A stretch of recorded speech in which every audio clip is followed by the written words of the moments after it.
People, Postman is one of the most widely used tools to test and distribute APIs across the developer community, and today we will try to build a similar tool for ourselves using our Flutter skills. Well, Postman comes with a plethora of features, and yeah, you can definitely test and do a lot of things with Postman. But in this video, we are going to target the core functionality where we can test basic get, post, put, and delete requests. And yeah, this is a sneak peek to the tool that we're going to build. Let us quickly hit a get request here. So let's say I just want the first product. So I'll send the request and I get response like so. Let us try a post request. So it says bucket. Let's make it a empty bucket and send the request. Okay. We get this response back. And we are testing these APIs that are provided by dummy.json. You can definitely go to dummyjson.com and check for their APIs or their test APIs and then definitely use them for your own testing purposes. Okay, so this is what we are going to build today. Let's dive in. Right here, I have an empty folder opened in my VS Code. So I'll just say Flutter create in the current directory so that it generates a basic Flutter application for me. All right, now I'll go back to the lib and create few folders. I'll create a new folder, call it src. Inside of src, I'll create a folder, call it views. Inside of views, I'll require a bunch of folders. So let us do this by the help of the terminal. So I can say cd lib/src. Inside of src, I need to get into cd. I need to get into views. And inside of views, I'll say I need a folder called home. I need a folder called navigation and a folder called request, because this is where we will create the UI for our request. Okay, so we have the folders up and ready. Now I'll go into src, and inside of src I'll create a new file and call it app.dart. Okay, you spell that, or it should be app.dart like so. And I'll create a new stateless widget and call it app. Okay, app works. And from here, I'll return a material app because that's how I like my project to be structured. So it's going to be a material app like so. And now I can mark it constant as well. Inside of my main.dart, I can delete everything like so and just simply have my app like so. And I can import. Let us see. You're not getting intelligence here. Okay, I can import this like so. And my application should be up and running there. All right, now I should get into home and I'll create a new file called home.dart because this is where the home UI is going to live. Instead of navigation, why do we have a folder for navigation? Because if this is something we are going to achieve, then we will require navigation like so, and this is where the navigation is going to live. Okay, so we will create a new file call it navigation or navigation.dart. Inside of the request, we have our request because this part, right? So we are going to call it request view. So we'll create a new file and call it request view. Request view.dart. Okay. Why are we adding view at the end of request? Because we need to differentiate from the models, and soon we'll get into models as well. Okay. So we have our files ready. Now let's do this. What can we do is we can go to our home and we can say stateless widget and we can call it home view. And we can return our scaffold from here like so. And inside of our app.dart, we can say home set to our home view like so that it doesn't give us an empty widget. And we can have a body in here. So let's give it a body, and in the center, let's give it something, let's say child text and call it API. That works just so that we are able to run it. And I'll select macOS from my devices. You can definitely go ahead, select Chrome as well, and you can select Windows for your, depending upon your operating system, but I'll stick to Mac. I'll go to run and say run without debugging just to see if everything's working fine. All right, seems like everything is working fine. Okay, so let's do this. We can have it like so. We can place it just like that so that we can have some easy switching. Okay, that makes sense. Let us now start building our navigation. And to build our navigation, first of all, we will require again a stateless widget. So we will select a stateless widget. Inside of here, what we can say, we can call it navigation panel. Navigation panel, maybe that's a suitable name. And let us return a sized box, because definitely we don't want it to acquire a lot of space and we want it to have a fixed size. That's why we're sticking to sized box. I'll set the width to 200. You can definitely go and change it to 250, 300 or whatever is better for you. Next, I'm going to have a child. I'm going to have a container. And let's have a color like so. I'm going to stick and I'll set the color to be colors.blue. Dot shade, let's say 200. Let's say 100. Right? Let us quickly go back to our home, and instead of saying center, let's say a row. The row can have children. And why are we having a row? Because if you look at this clearly, it is divided into two parts. It can be a row. This is just a row with two children. One be a navigation and the other be the request view where you show the request. So this is the first child and this is the second child, just like that. That's why we are having it like so. Let us call our navigation panel. Navigation panel. And let's have a container because we need something, right? Okay, let's see. Okay, this looks nice. All right. Now we can build the items inside of our navigation panel. So we would require few things. If you look at the navigation panel, you see these card-like things that tell us what is the request type, and we can delete it and all those things, right? So we will require a widget for that. We'll create a new folder here. I will call it widget. Okay, and we can call this widget as the navigation card. Maybe navigation card dot. Okay, that works. And again, create a stateless widget. We can call it navigation card, just like that. And let us quickly build the navigation card. And definitely this is not a beginner video, so we can fast forward this.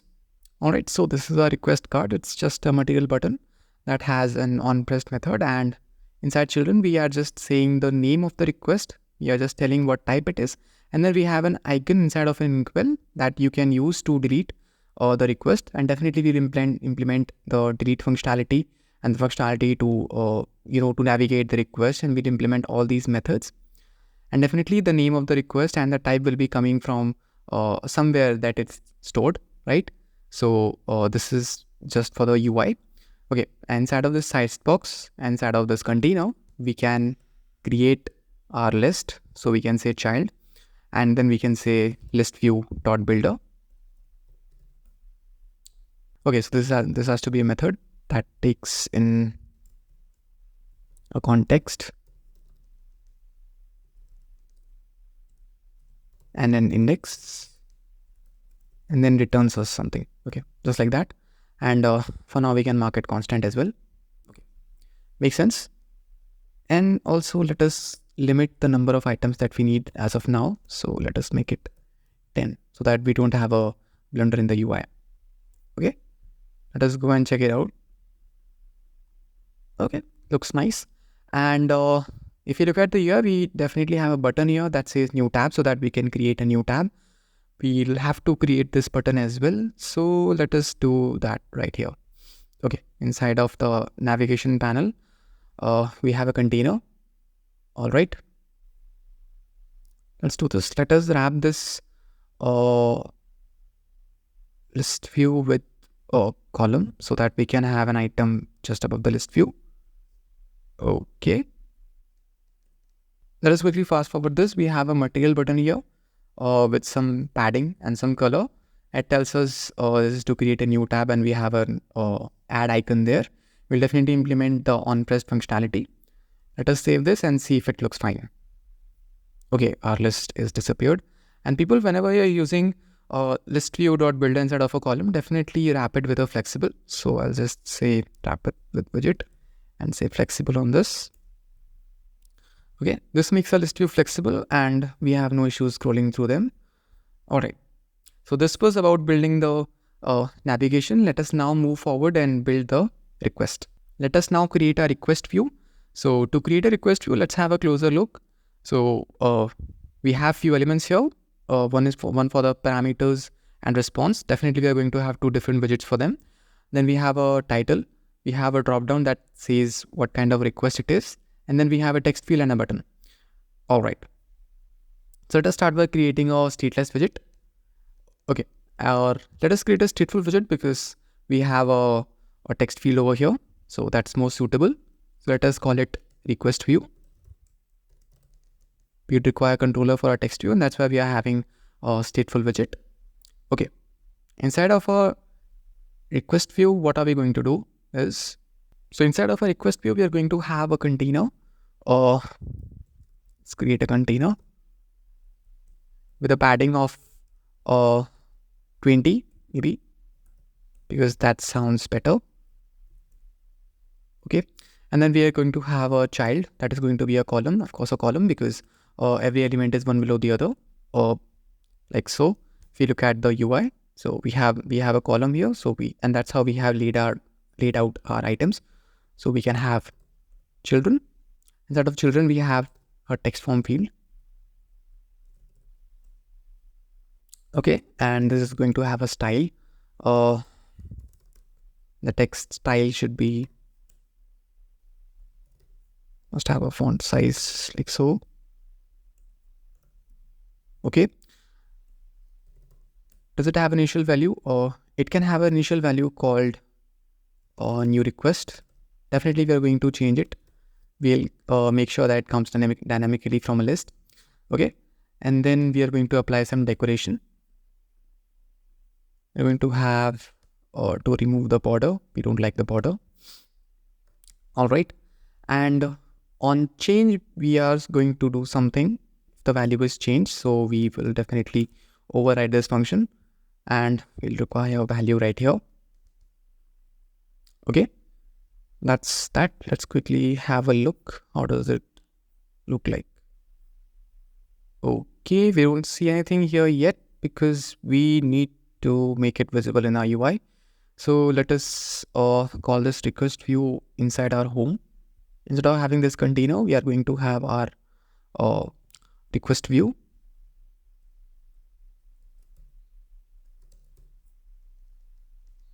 Just like that. And okay, let us have a look. Okay, it isn't visible as of now. Let us try to wrap this with flexible, or let's try to wrap this with expanded. Okay, now it is visible. We can definitely edit this and make changes. All right.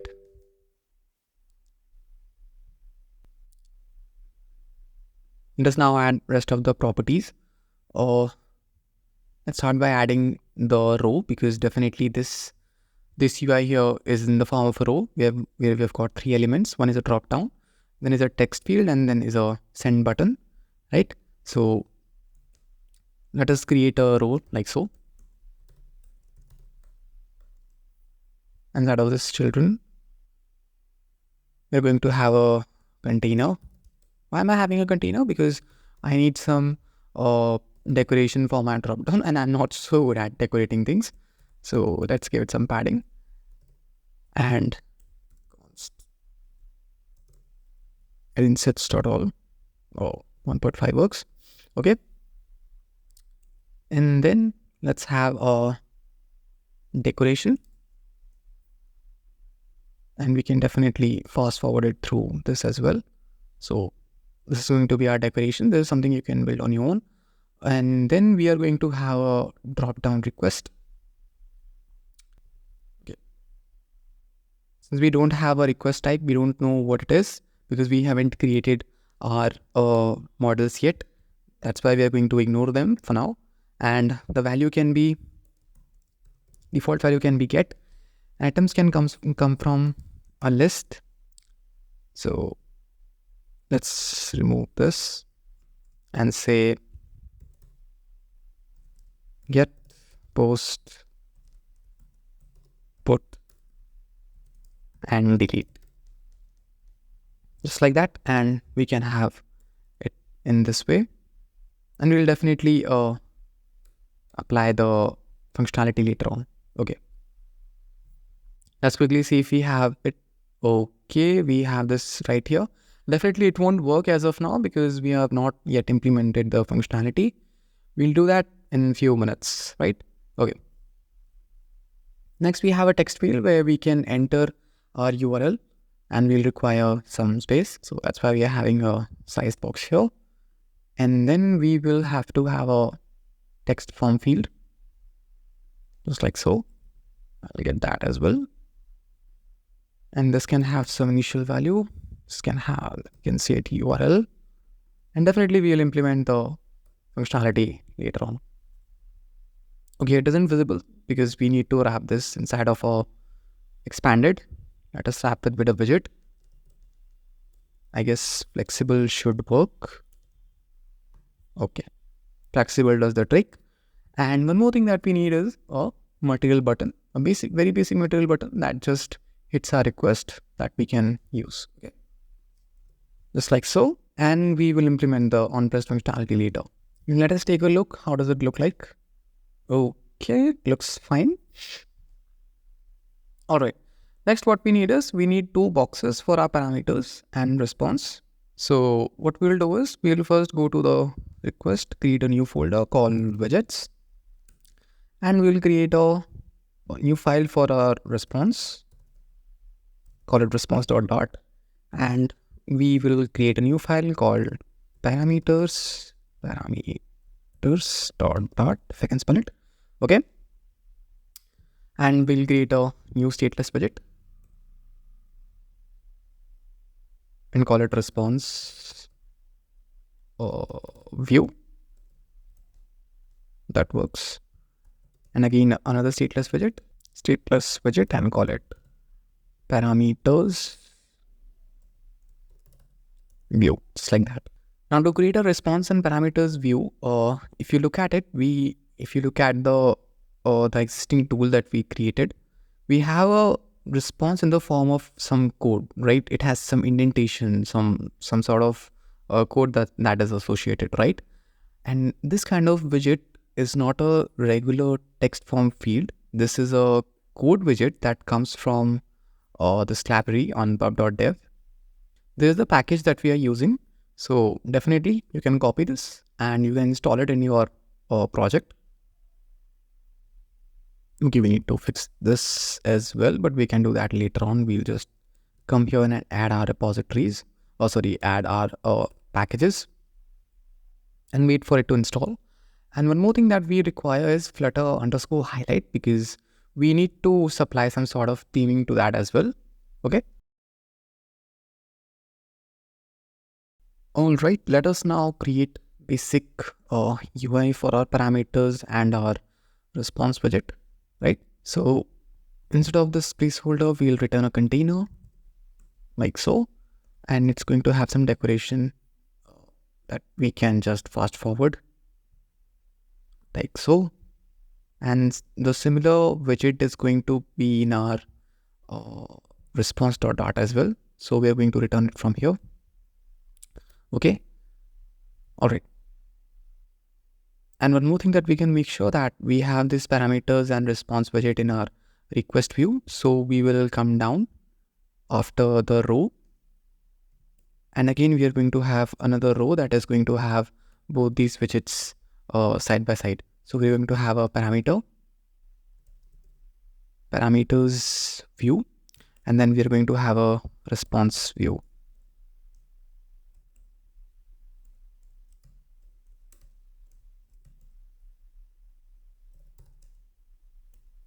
Just like so, right? Let us quickly form a document as well. Okay. Let's go and check on the UI. Okay, somehow it isn't visible. Maybe we can mark it expanded.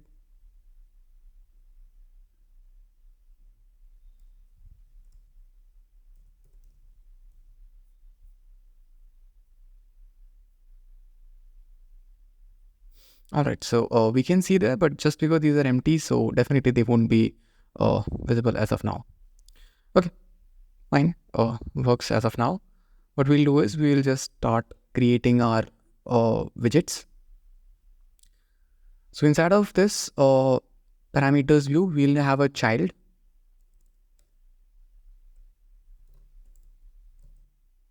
We'll have a column, right? And this is going to have children. We'll create a text field because we need to tell the, we need to say that it's the, hey, it's the parameters. So we need that heading, parameters. And also we'll wrap it with some padding, just so that we have some decent spacing, right? Okay. All right. I believe it is visible now. Okay.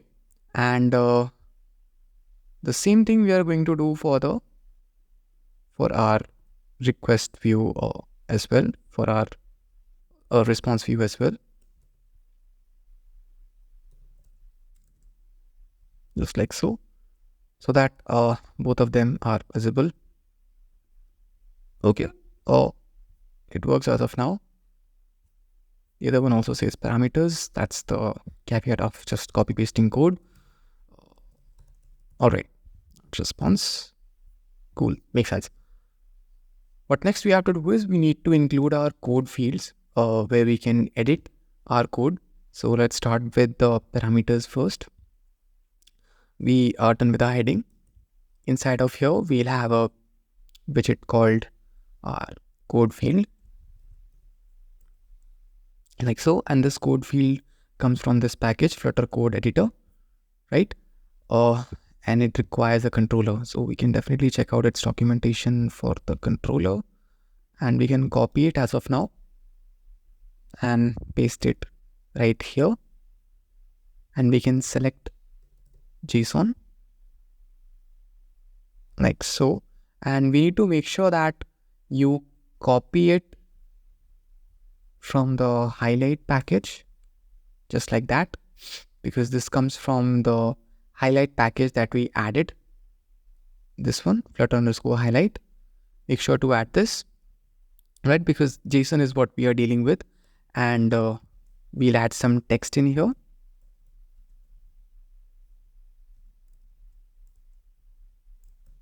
Since JSON is in the form of key value pair, so that's why we are writing. Just like that. And we'll save it. Let us see what do we get. Okay, looks like there are some errors here. All right. So for this to work, this has to be inside of a flexible widget. So let's make it flexible. Okay, now nothing works. Cool. Let us try to debug this. We will go back to our request view. And inside of our request view, what we can do is we can make sure that the parameters view is in the expanded. Okay. No, again, nothing's visible. Let's expand this as well.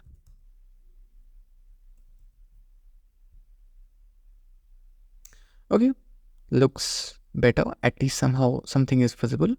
And the same thing we are going to do for our response view as well. We will wrap this widget with expanded, like so. All right, some spacing from top and between parameters and response would look decent. So to do so, what we will do is we'll again have a sized box here. And we're going to say height be 20, just like so.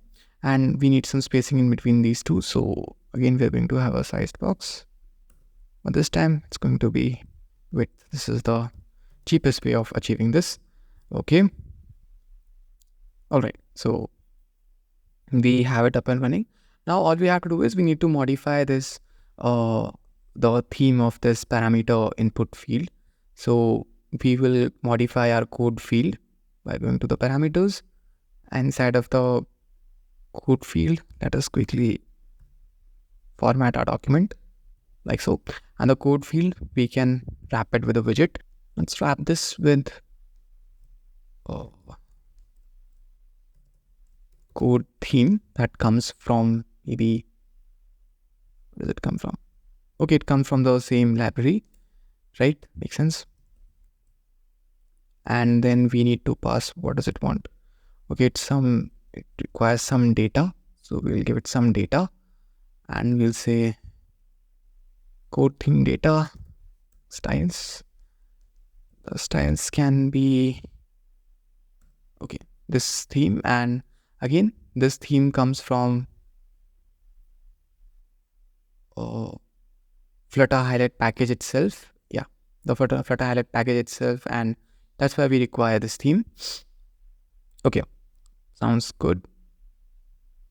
Let's quickly save this and see if it works. Okay, looks nice. And definitely we don't require this numbering. You can keep it if you wish to, but I don't like to have this here. And so that's why I'm going to pass some text style to the code theme. I'll go to the code field and I'll pass in some text style. Format the document, make it 14, and the you can, to modify this numbering of lines, you can modify the gutter field property. So the gutter style, if I'm guessing it right, okay, and you can say it gutter style dot none just to hide it. Okay, goes away, looks nice. All right, and the same things can be applied to our response view as well, because definitely these are pretty much the same things.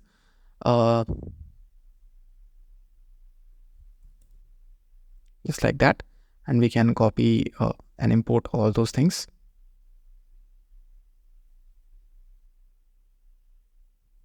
And we'll require a controller here as well. So we will copy this and have a controller like so. All right, and definitely we need to import the JSON thing from parameters. Okay, just like that. Okay, looks pretty much identical to the UI. And if these two are placed, to the start of the widget, they'll look much better. So let us go to the column and make the cross-axis alignment to start, both in our response and our parameters.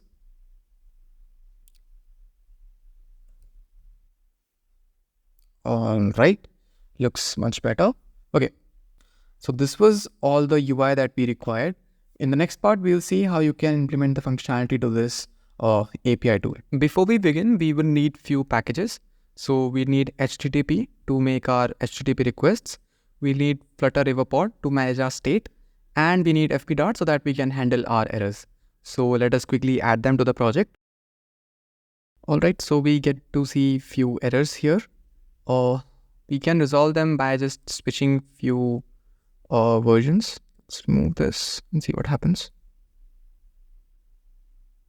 Okay, it works.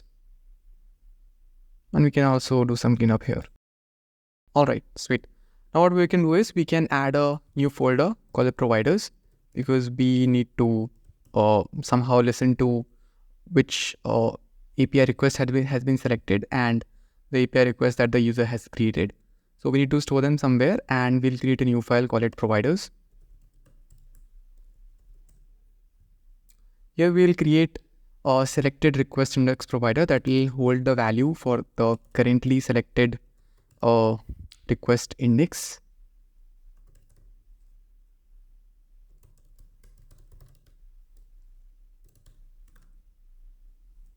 This is going to be a state provider, and the initial value is going to be -1 since no request would be selected at this point. Again, we can have a request list provider that will keep the track of all the requests that the user has created. And again, this is going to be a state provider.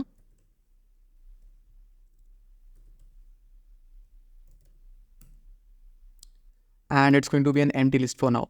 And we're not even assigning what kind of list it is going to be, because we don't have the model for our request as of now.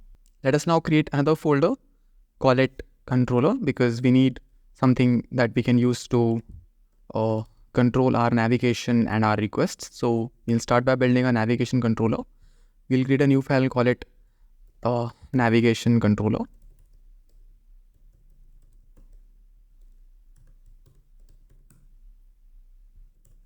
We'll start by creating a new class, call it navigation controller.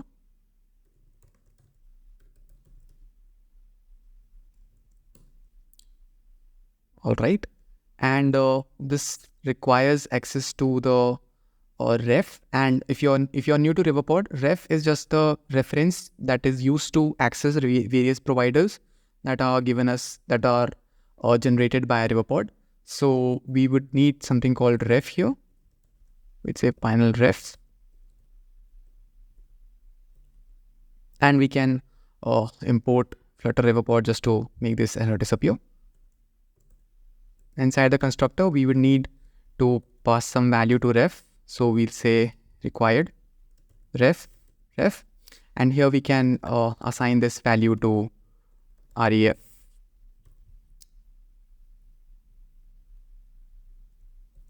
Just like that. Okay. Now we need 3 functions. One, to add a new request.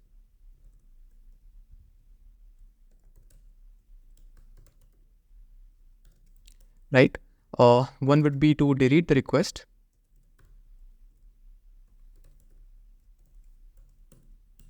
And one that we can use, it can be used to, select a particular request.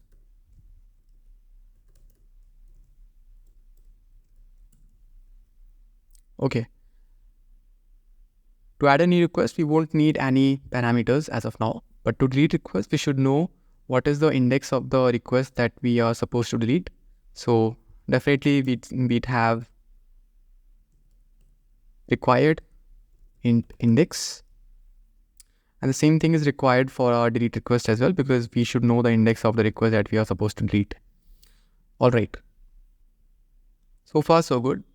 Now what we have to do is we need to update our request index provider, selected request index provider, whenever any of these function is called.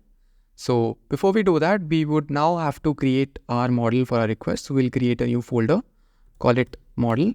And inside of this folder, we'll create a new file, call it request model.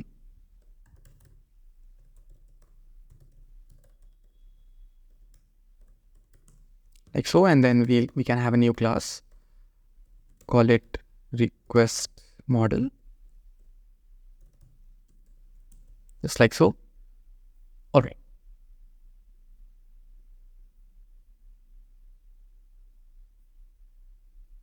Okay, it's already a model, so definitely we can call it just the request. Okay. Let us start by adding few properties to it. We need a string ID. We would need a final string URL to hit the request. In case if you're wondering why do we need this ID, in future we might have to do some manipulations to this object, and we require this ID so that we can track it down in our application wherever it is required. So we can say we'll now need a body just to store the response that comes from the HTTP request. So we're going to save the body like so. Then we also need the full response as well. Okay, hold on. So response is where we are going to store the response. Bodies, the parameters that we are going to attach with the requests, right? Then we'd also need a response code that is updated whenever there is a body, whenever there is a request, like so. And then we'd need to know whether this request is running or not, whether the user is requesting something. So we can have a variable called running, and we can mark it true or false on whatever the situation is. Next, we can have a name that the user can name this request to something. And finally, we'll require a request type.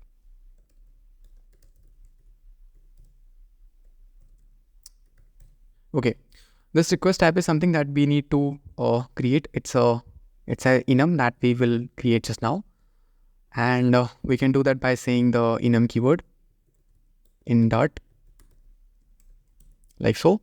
And just so that we can convert it to string whenever we need it, we are going to define it in this way.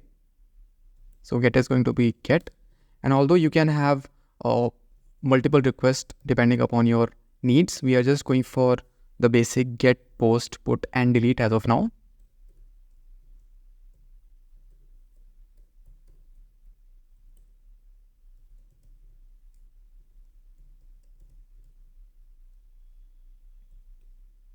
Just like that. And then we need a value. And then we need a, you can say, kind of constructor kind of thing.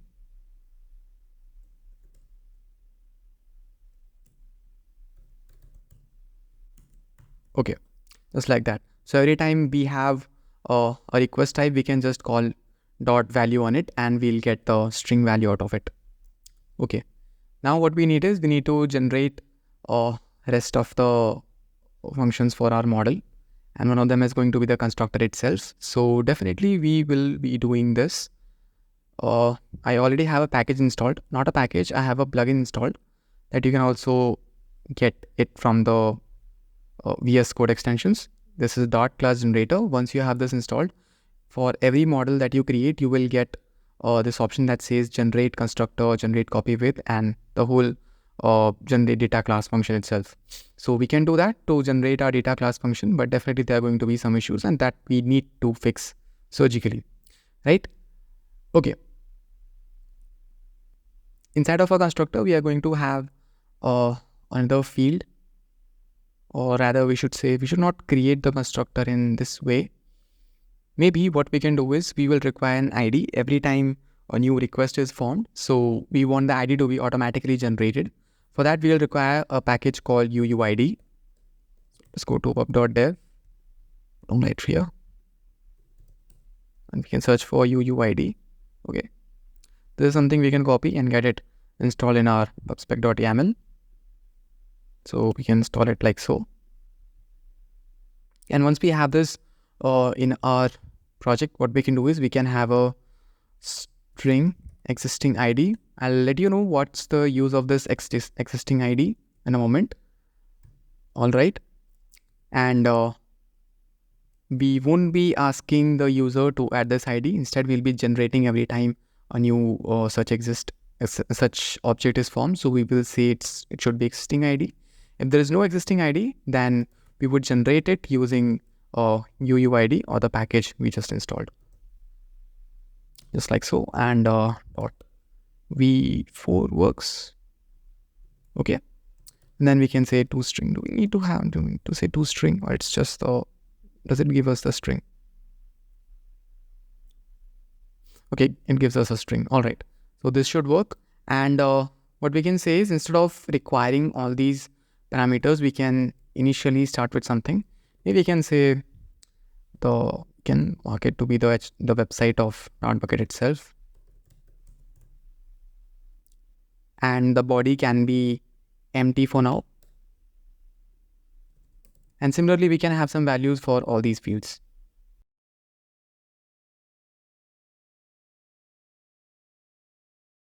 All right, so our default values are in. Next, we need to make some changes to our copy with method. And definitely we won't be passing ID in any way.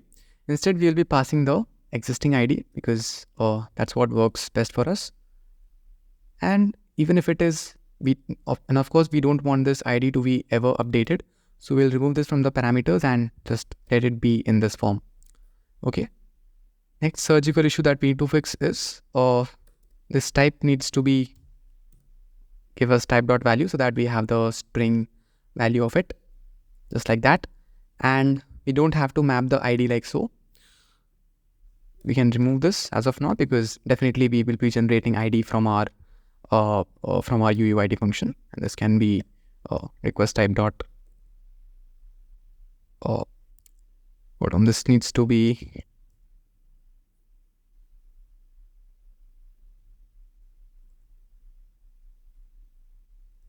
okay. We can use it like so. We need to remove this from here.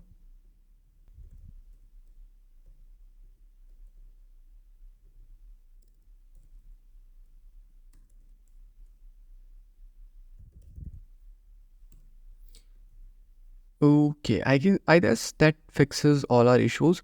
We can close the model.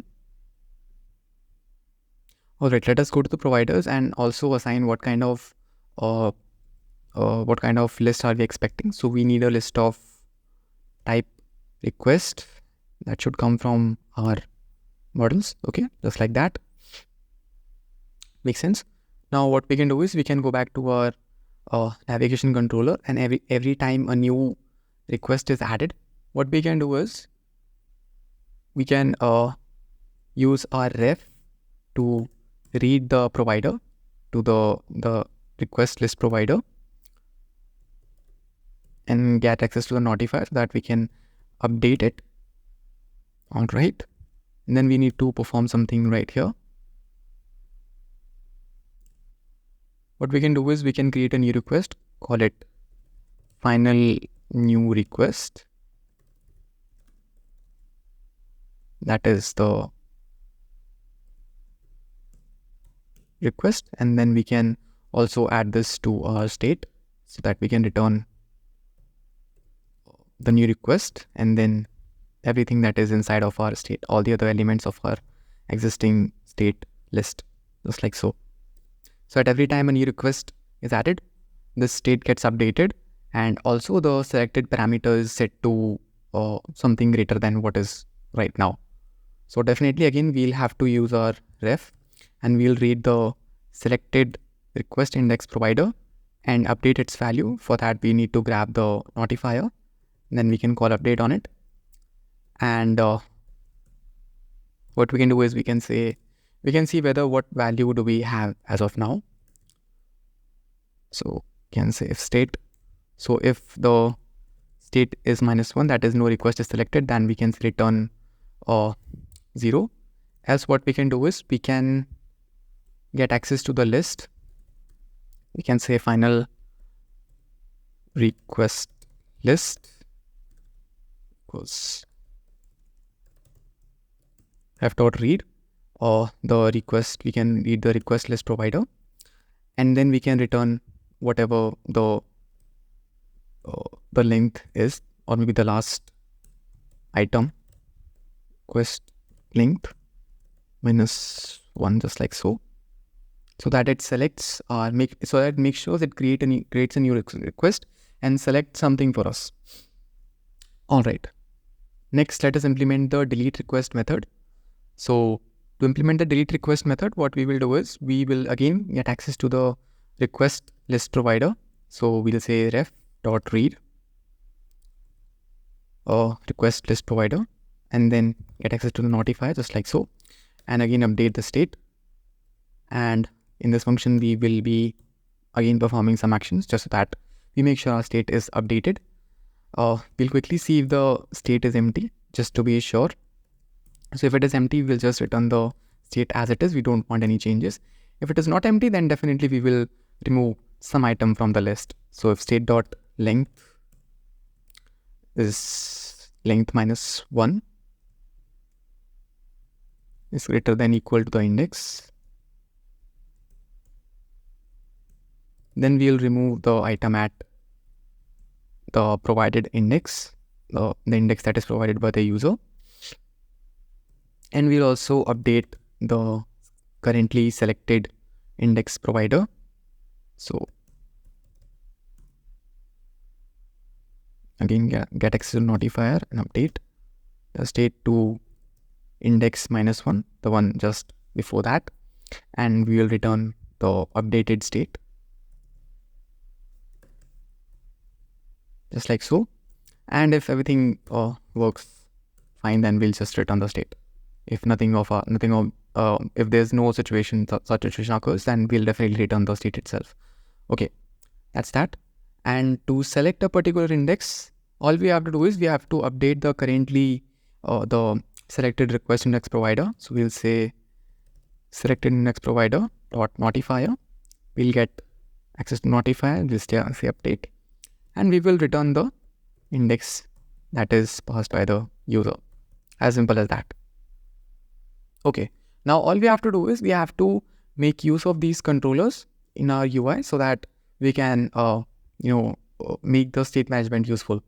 Okay, and we also need to make sure that we create a provider for this. We'll say navigation, we'll call it navigation controller provider, and we'll say provider ref, and that should return the navigation controller, and we'll pass in the ref like so to the constructor. Okay, so I guess our business is done here. All we have to do is now implement this into the UI. So we'll get into the views, we'll get into navigation, and inside the navigation or Dart is where we're going to implement this. All right.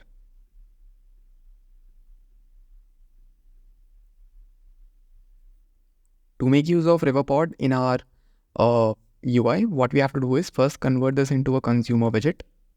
So we'll do that by saying so, and in the build method, we would have to pass the widget ref. Let us call it ref, just like so. It is similar to the ref that we use to access the other controllers right here, this one.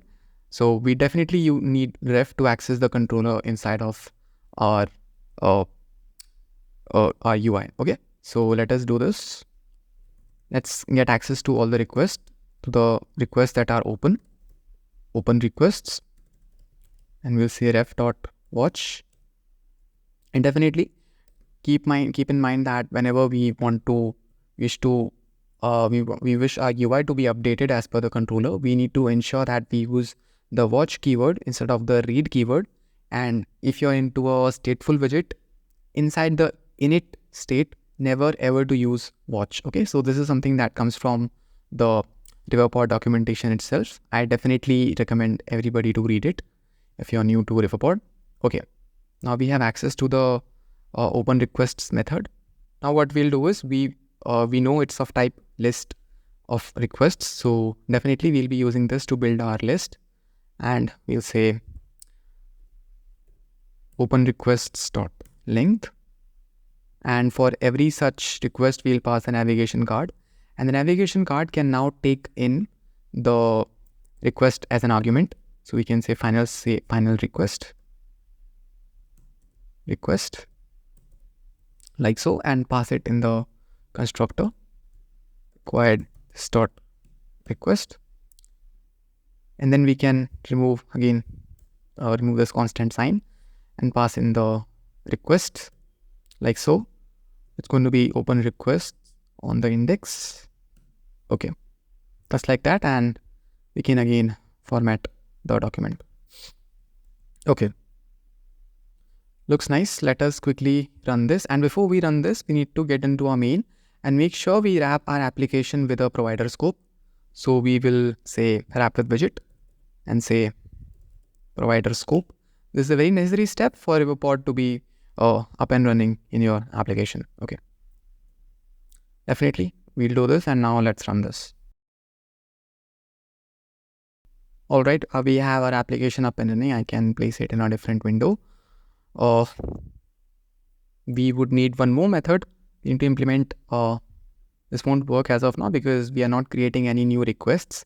So again, we'll go back to our navigation, and inside of this material button, which is responsible to create new tabs or new requests, we will implement this method by saying again ref.read. Now since we have to call a method on our provider, so we won't be using watch, we'll be using read. So we'll say request controller provider. Okay, not request, it's the navigation controller provider, I believe. Okay, and on here we can call this method called add new request.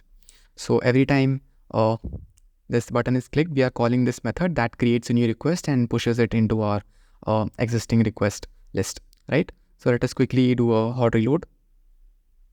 Let us click on this button, and we see our new requests coming in. Okay, that's sweet. But we don't know which request is selected as of now, and we would have to implement that functionality. To do so, we'll go back to our navigation controller, and inside of here, we need to get a navigation card. Inside of our navigation card, what we'll do is we will again make use of our Riverpod, and we'll say consumer widget, mark it as a consumer widget, and definitely make it a widget ref here. just like so. And what we'll do is we need to know whether this particular widget is selected or not. So what we would do is, all right, we would require the index as well. So we can say final index. We need to know whether on which index does this request exist. This dot index. And then this needs to be required as well. So what we can do is we can go back to our quest card where we are doing this. We will pass the index as well. Okay. And here what we'll do is we'll compare it. Final selected. All we have to do is we will make use of ref and watch the current the selected index provider, and we'll see if it equals the index that is currently being watched by the card, so that we know whether this is selected or not. All right. And to make it visible, what we'll say is if it is selected, then we are going to have a color white. And if it is not selected, we are going to have a color gray, maybe. Let's stick to a lighter shade, gray 300. So let us again rebuild this.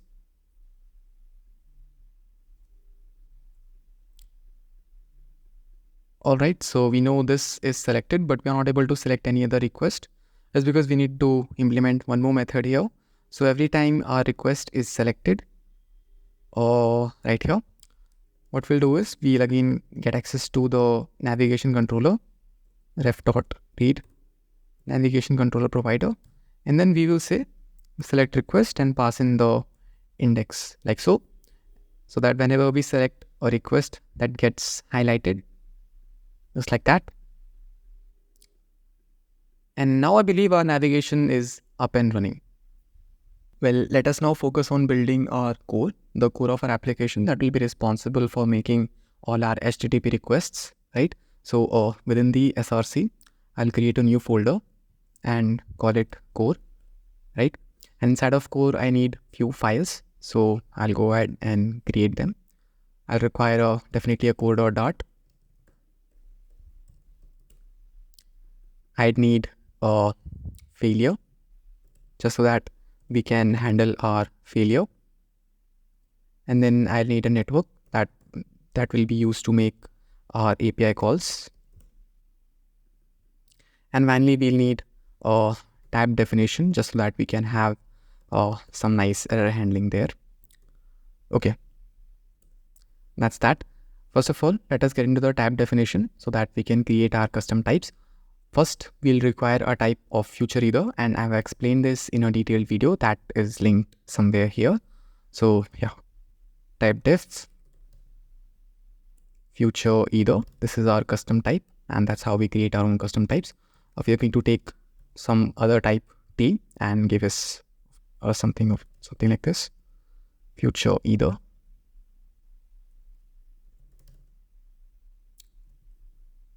So it should be a failure. We'll need our failure type and the T, or the type the T we just passed.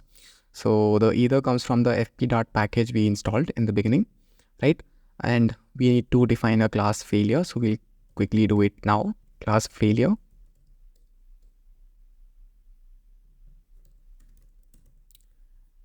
And we would need few things here. So one of them is going to be the message itself, final string message. And the other is going to be the stack trace that we can print to the console and see whether what went wrong. So we're going to have it stack trace. And of course, we require a constructor. So let us make use of the existing goodies that we have. And this is not every time required. So what we can do is we can say this can be something like so, empty. This can be empty sometimes. So in the situation where we don't really care about what went wrong. Okay, that's that. And now we can quickly import this like so. All right. One more type that we might need is of type future either void, where we are either having something void like so, and the other finally we might have to define something like this, where things are simply just void, so that I can say future void just like so. All right, we are good with our types. Next, what we can do is we can get into our network and create a network class. So what we'll say is we will say class network repo, and this will be used by our request repository, just so that we can handle our request there.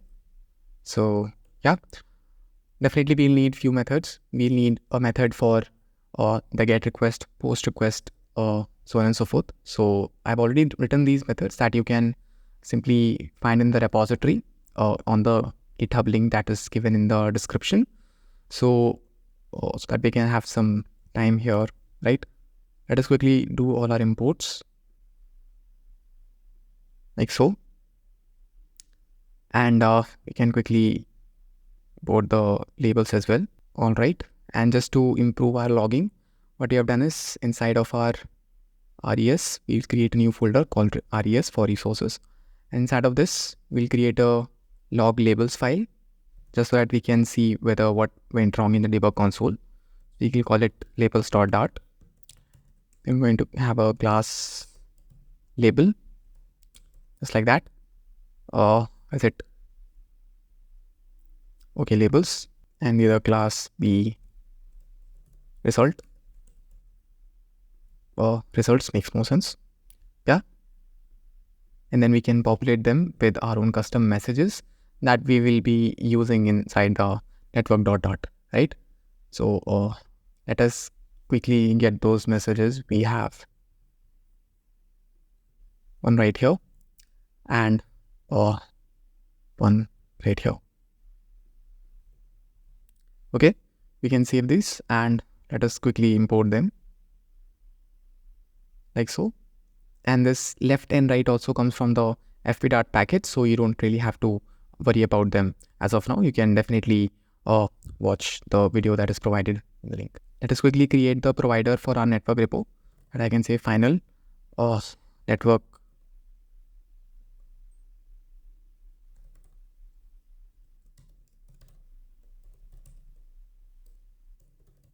repo provider, and this is going to be a provider of type network repo. So we can simply return the network repo from here. And yeah, we already know what type it is. Okay, makes sense. We can now close this. And inside of code.dart, what we'll do is we'll simply export our files, our failure. So we're going to say failure. And what else do we need? We need to export our type def. So whenever we are dealing with these two, we just have to import our core file and we'll be having access to both these files. Okay, that's that.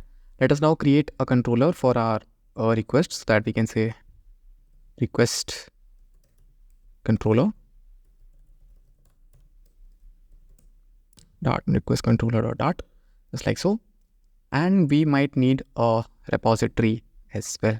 So we'll create a new folder, call it repo. Inside of repo, we'll create a new file, call it API repository dot like so. All right, makes sense. And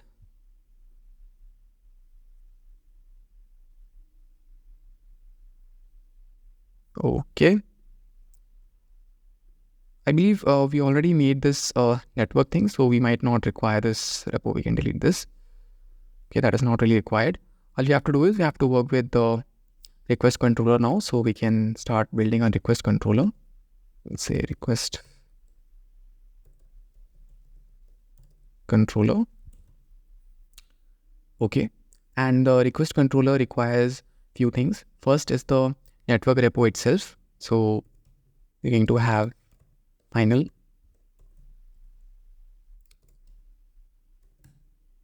network repo. We're going to call it repo for now, and it's going to be underscore because we don't want to access it from outside the class, right? Okay, and next we need the access to ref as well, because we need to talk to other providers as well whenever we are updating the states. So we'll just quickly import repo pod as well, and we'll create a constructor for this. So we can say request controller, and then we'll require the network repo in repo, and then we'll also require ref, just like so, and we're going to assign our repo and ref just like that. Okay, makes sense. And now we'll have to create few methods here.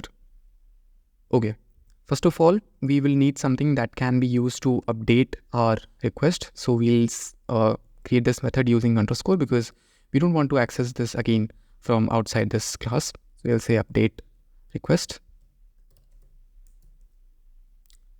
Yes, and this will take in a request. So we will say request the model that we built, and then we'll mark it as updated request because that makes sense.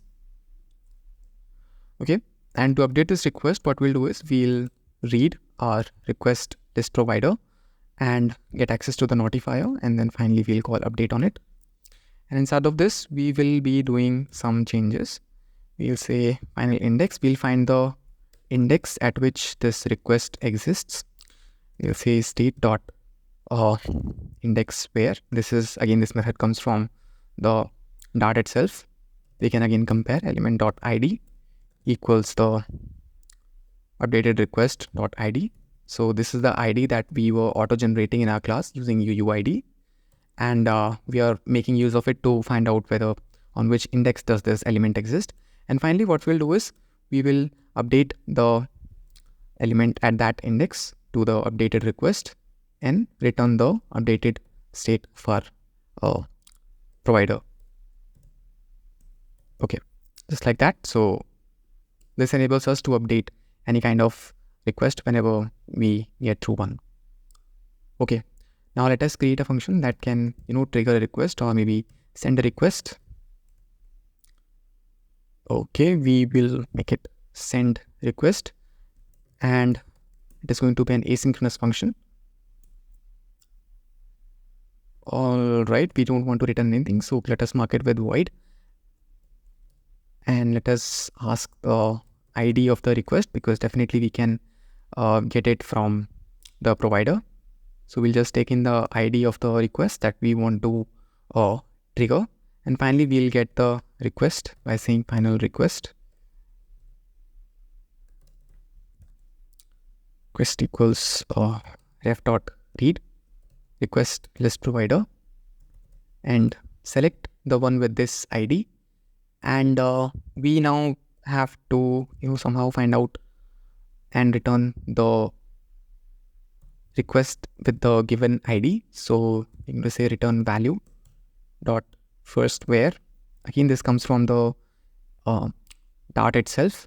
It's an operation on the list. It's a function that exists on the list itself. Element dot ID equals provided ID. So this gives us the request that is that has this ID, right? And finally, we can have a variable to create our body so that we can add the request parameters. We'll wrap this inside of a try block, because definitely sometimes we might not be able to decode the data properly. So definitely JSON decode. And this is something that comes from the body of the request. Okay. We can have a message here that says body is empty.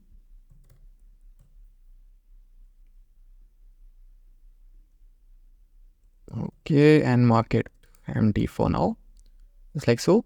And we will also update the request, because we just say request dot copy with and make the running true, because we need to show the users that hey, the request that you just sent is running, so that we can show some a circular progress indicator, or maybe some sort of progress indicator that user can look at.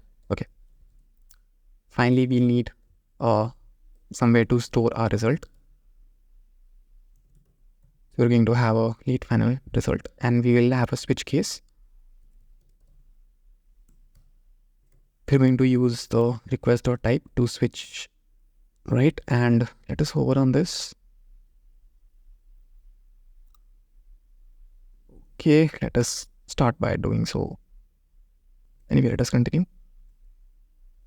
Request type dot get.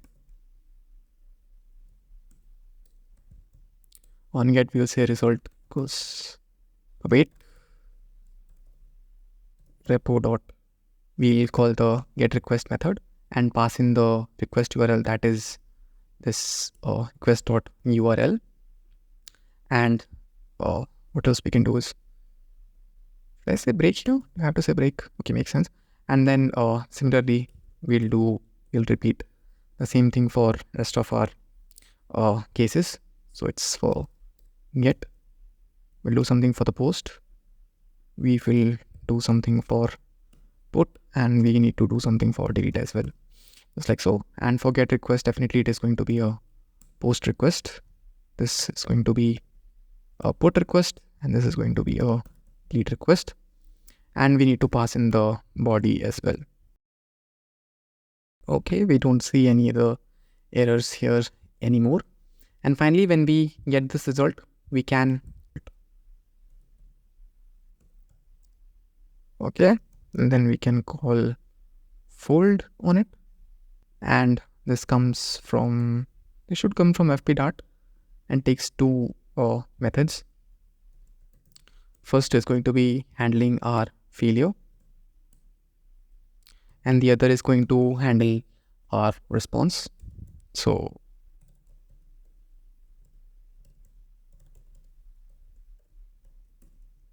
just like so.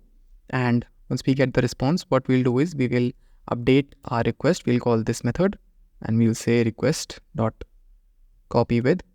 We need to make sure that we are no longer showing it running to be running, so we'll mark it false, and say response to be response dot body. All right, I believe this should work. And in case of failure, we need to make sure that we are still updating this request, but we're just making sure we are no longer updating anything else except for the flag that marks it as running. Or okay, just like so.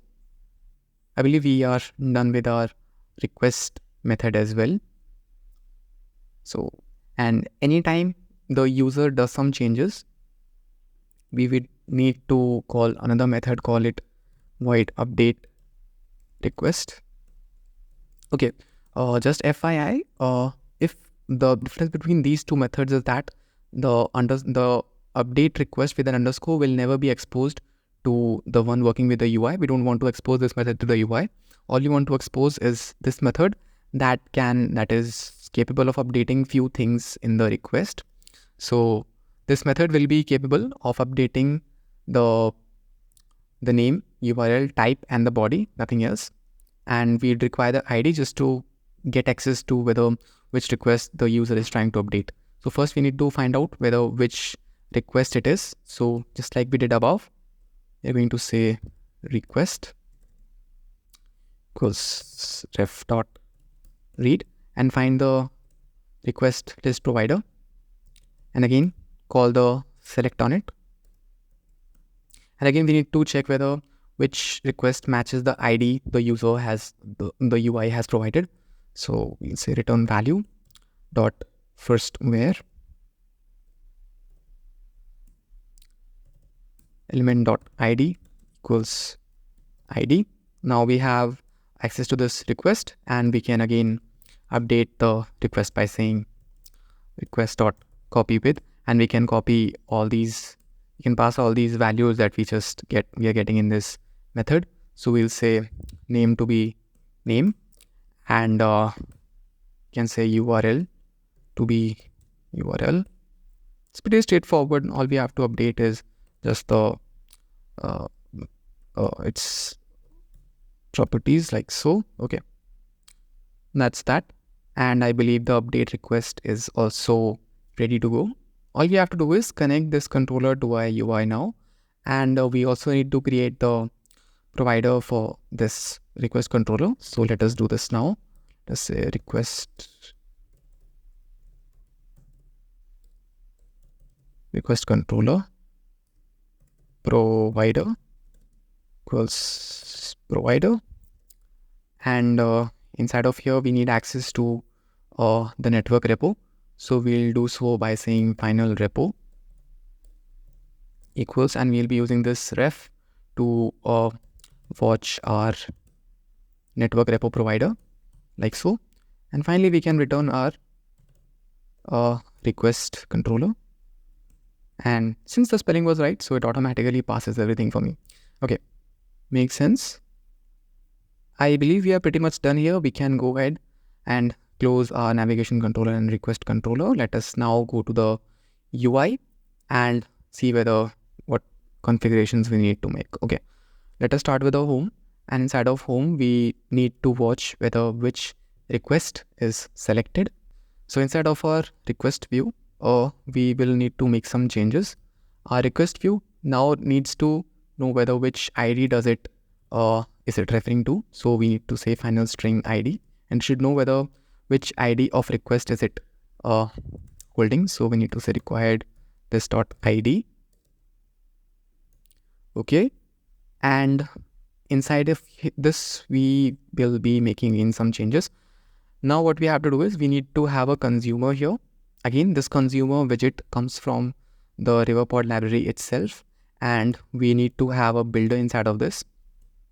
Okay, and again, we have access to ref, and wherever we have access to ref, we can definitely interact with our providers that are given by the Riverpod or the providers that we generate, right? So let us get access to the selected index first.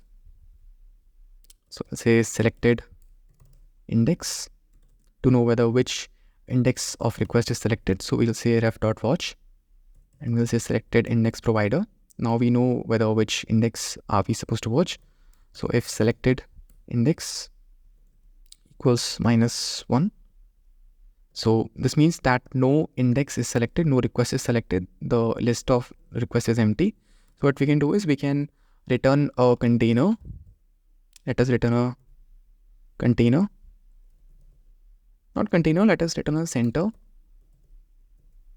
And the child be text that says no request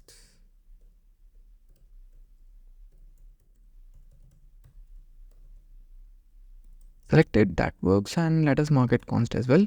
Okay, and if there is something else other than -1 there in the selected index, then definitely there is a request in there, and we need to get access to that request by saying final request equals ref.watch, and we will say request list provider, and we will return an index stack. So what does this index stack do is it just makes sure that all the items, all the UIs that we are building in the form of list are stacked together, and we can navigate to them using the selected index. And we need to pass in the children. To get the children, what we'll do is we are going to map through all these requests. So it should be requests because it's plural, right? So requests.map, again it comes as a built-in function. So you'll say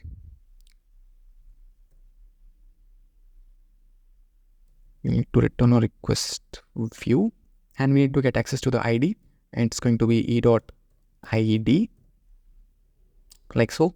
I need to convert it to list. And just to make sure that we are referring to the right widget every time we are managing the states correctly, we need to also pass a key that should be like so. And this key can be again e.id. No issues with that because it is going to be unique every time. All right. And we can mark it constant as well. Okay, I believe we are ready to go. Let us run the application and see what's going on. Right, so it shows us no request selected. Let us go ahead, select a request, and there we go. We have a new request here. Let us create few more requests. Are we able to navigate them? Okay, since these are all the same, and that is why we don't see any change here. So let us implement rest of the methods as well so that we can see some changes. All right, let me place this in a different desktop like so. Okay, let's go to the request view itself. Inside of the request view, we need to make few adjustments to our UI. So let us start by adjusting the text form field that is responsible for updating the name of the request. So we'll get access to ref. Do we get access to ref? No. Okay. We need to convert this to a consumer stateful widget. Again, this comes from the Riverpod library itself. So we can say consumer like so, and then I guess I can import. Okay. Now I guess we'll have access to the ref thing we need. Okay, we have access to ref now. We can now say ref dot read the request controller provider, and we will call the update request method on it. We'll pass the ID using our widget.id because we are getting this ID from right here, and we also need the value. So the name is going to be whatever the value we have right here. Okay, just like that. And now we can update the name of the request. Cool. And the initial value can be the request.name, but we need the access to the request, and to access the request that we are dealing as of now can be done by using the ref again inside of the build method. So right here we can say final request equals to ref dot watch. Do we have to watch? Yes, we have to watch because we want this to update. Request list provider this time, and then we are going to select the one that has this ID. So again, we are going to do the same thing, value return value dot first where element dot id equals widget dot id. So whatever the ID is passed, we'll get the grab of the request and definitely we'll be able to access whatever the value it has. So we'll say request dot name. Right, and next we can make changes to the drop down as well, so that whenever the field is updated, we can definitely pass in new values to it. Okay. First of all, we need to change this value, this one that marks the initial value. So it's going to be request dot type. Maybe that should work. Okay. And now instead of having these items, what we can say, we can get everything from the request type, because we can say request type dot values, so that we get all the values in the form of a list. Instead of returning a text like so, we can say e dot value because it's of type string. We want the string value out of it. That's why we are doing it so. And inside of on change, we'll say again ref, and maybe the quicker way is to just simply copy this, because definitely this is what is responsible for updating our request. Instead of the name, we are intended to update the type. So we'll pass in the type like so. We'll pass in the value just like that, and this should get updated. All right, what else? Next, we need to take care of the URL itself, because definitely this is something that is definitely required all the time. Okay, this time not the name, this time it's the URL. So this controller, this on change method, whatever the value we get it updates it for us in the request.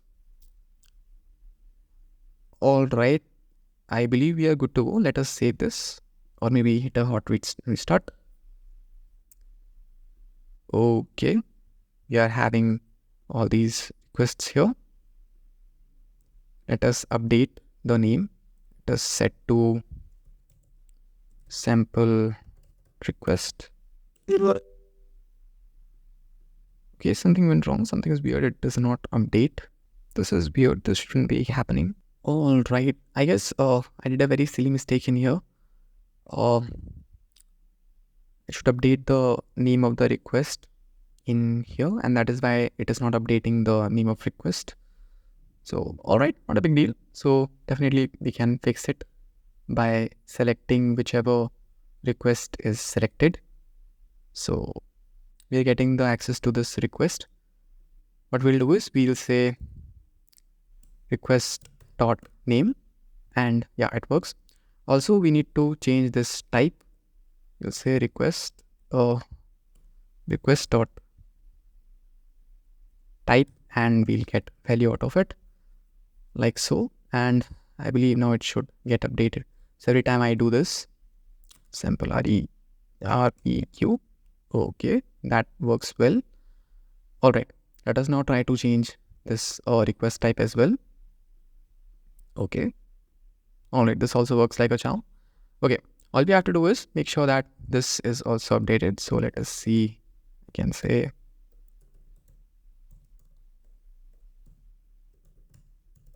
something like that. If I do send, definitely it is not going to work as of now because we haven't implemented the send button functionality.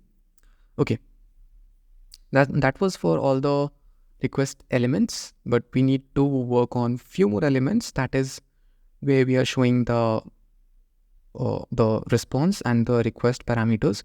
So let us get into the request view and into the parameters and the response.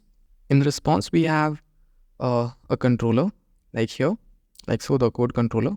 We don't want this code controller to be updated from here, and we need to grab control over it from somewhere. So to do that, we are going to have this code controller inside of our request view and pass it down to our response view, right? So what we'll do is we will create a late final code controller and call it maybe the body controller. So what we'll say is we'll say code controller, body controller, and the body controller needs to be updated every time we have the request with us. So we need to override few methods. Okay, and this cannot be inside of build. It needs to be outside here like so, and we will override the init state just like that. And inside of the init state, we need to get access to the request, and we will do this by reusing this method like so. And keep in mind, when you're in init state, you should never ever use watch, always use read.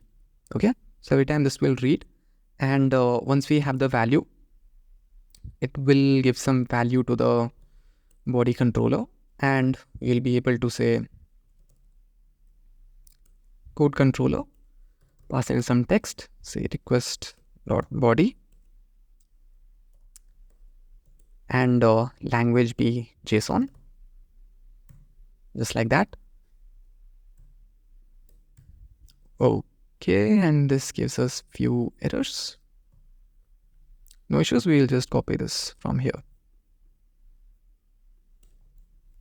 Okay, I guess everything is fine for now. Now we have access to the body controller as well, and we'll go back to the parameters controller and make sure that we are passing in the controller with us. Okay, and what we'll say is we need to have some items here as well. I mean, we need to have some arguments here. So we'll say final string body,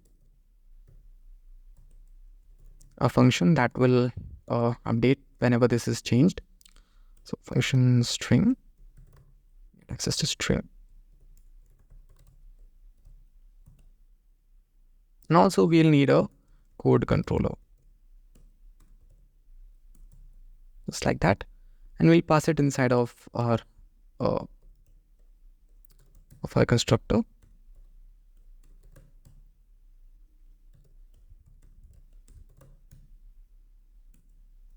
Okay, just like that, and again we can form a document.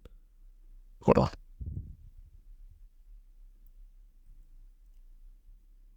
Okay, now we can delete this because definitely it is coming from the parent, and the unchanged can be put somewhere here.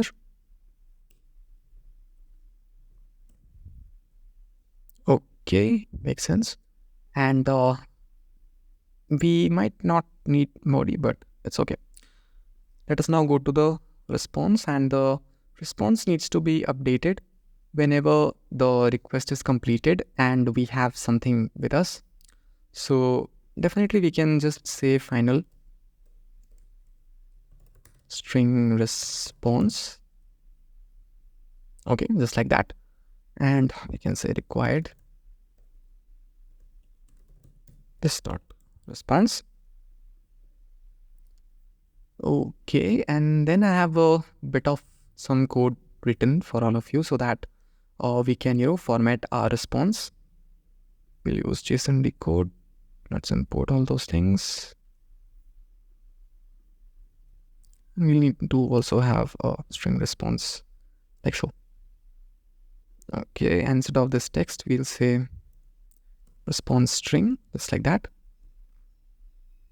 Okay, let us get into the request view, because definitely we'll be removing a few things and adding few things in here. We'll need to override the onChanged method. We need to pass in the onChanged. All right. Then we need some body. It comes from the request.body. And also we need one more thing, that is the controller. Let's pass in the body controller, just like that. Okay, size box can be a constant. Inside of response view, we need to have, okay, what does it need? Okay, this requires a response. So we'll say request.response, just like so. Okay, and then we can remove this unused import. All right, let us quickly restart the application. All right, we need few more things for our application to work. So definitely let us go to our request view. We need to find the send button. It should be somewhere down here. And once the user clicks on the send button, what we will do is we will say, again, read our request controller. Instead of doing any of these, we will just say the send request and pass in the ID that comes from the widget, right? Okay, let us save this. Let us do a quick hot restart. Create a new request, and we need some URL to test. So dummy JSON. Okay, we'll get this. We'll try to hit request to this URL. We'll paste it. We'll say send, and I think something went wrong, I believe. All right. So look, if you're running this on a macOS application or on a Mac machine, then what you have to do is, to make sure that you're able to hit requests, you need to open the macOS project in a Xcode, right? And then you need to pass in the permissions for HTTP. Okay, we'll select runner, and we need some capabilities. So we'll come down here and we will mark these two to be true. All right, we can now save our changes. That should get our job done, and let us run this once again. All right, let us create a new request. Paste in the URL, hit send. Something happened, something broke. Okay, hold on, we need to take this one as well, because right now we're in the app sandbox. So let us now run this. All right, let us now try to create a new request. We'll say send. And voila, we have some result here. We can see our JSON printed. We can definitely copy it, right, and make some changes to it. All right, this looks nice. Maybe we can stop this process and run this from our Visual Studio. All right, let us try to add some request. Let's say run. Okay, now there's one small little issue. We do not know whether something is going on or not because we don't have a progress indicator. So let us quickly add it to the UI. And to do so, we will need to come down here. And just before we have this, we are going to have a linear progress indicator like so. And we'll see if request dot running. If it is true, we are going to show a linear progress indicator. And if it is not, we'll just say sizebox dot shrink, just like so. And we can again add constants everywhere. We'll save this. Okay, let's try to send the request once again. And there we go. This works like a charm. Let us go to the dummy JSON website once again and try to hit a post request. So let us do this. And let's try to add a product. Okay. We need to get to this URL and create a new request and say post test. Select post here, type in our URL, and then we need few parameters as well. Okay, we need to pass in some title. So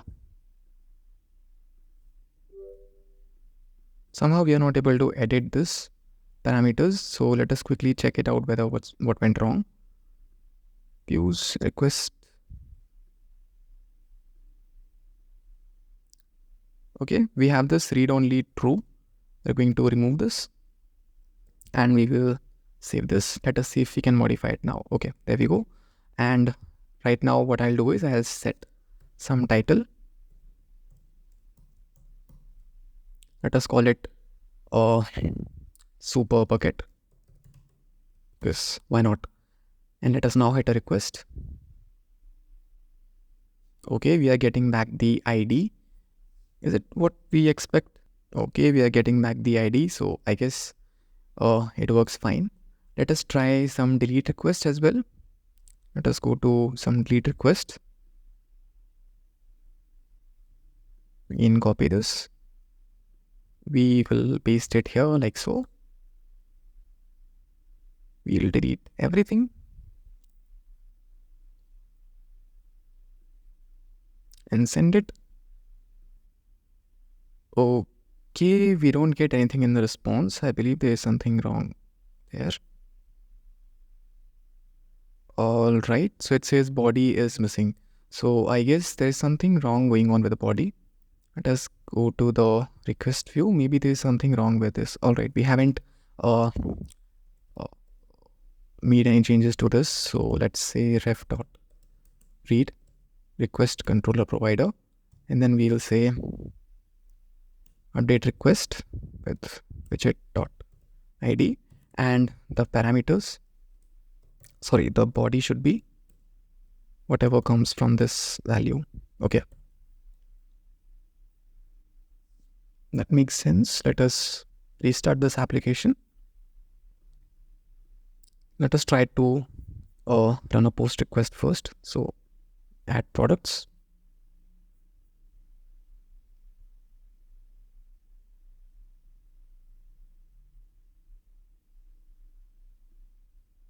All right, let us copy this, paste it like so, pass in some parameters.